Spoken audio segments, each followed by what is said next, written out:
incredibly short story I've ever written. I used to really envy people like Frederick Brown, the ones who could do a short story in 1,800, 1,200 words and have it work. And this is the only time I've ever done one of those. And I wrote it on a plane.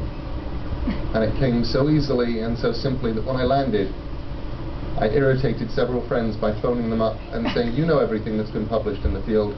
Listen to this. Did I nick it from someone? And after enough of them had assured me that no, I hadn't nicked it from someone, I decided that probably it was original. I sent it to Fantasy and Science Fiction, and they published it. And they also gave it its title, because I had called it Afterlife, I think. But they called it much more brilliantly, because Gordon Van Gelder is a really good editor. And anyway, once they've retitled it, they bought it, which I realized when I was a young magazine journalist, and I would give things intentionally rubbish titles, because the moment the editor would go, no, that's not the title, they come up with a better one, then they'd pay for it, because they'd be very proud about the title.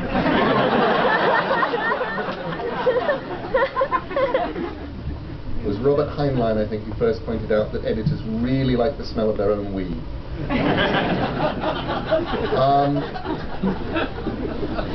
So this is a story called Other People.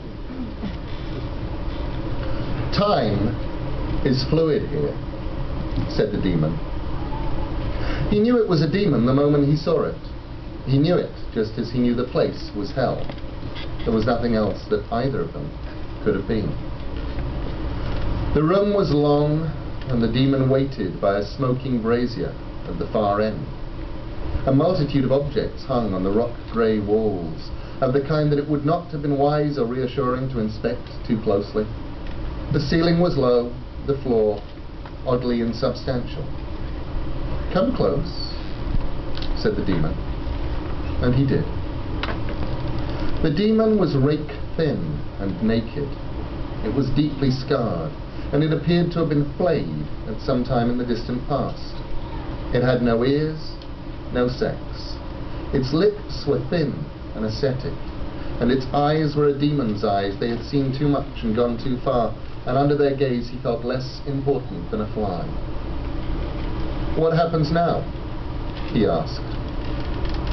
Now, said the demon, in a voice that carried with it no sorrow, no relish, only a dreadful flat resignation.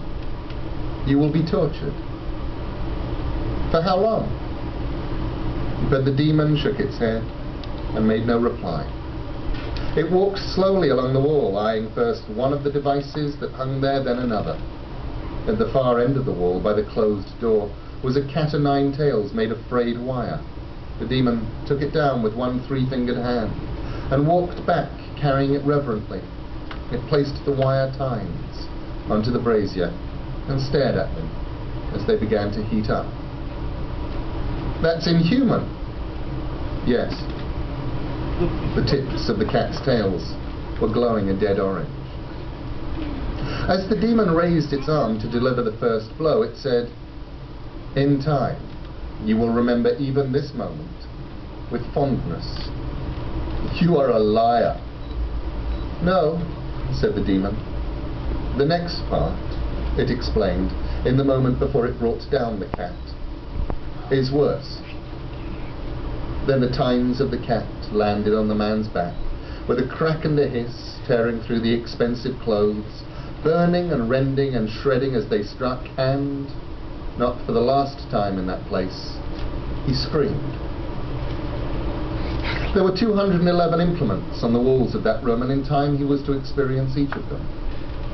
When, finally, the Lazarene's daughter, which he had grown to know intimately, had been cleaned and replaced on the wall in the 211th position, then through wrecked lips he gasped, now what? Now, said the demon, the true pain begins. It did.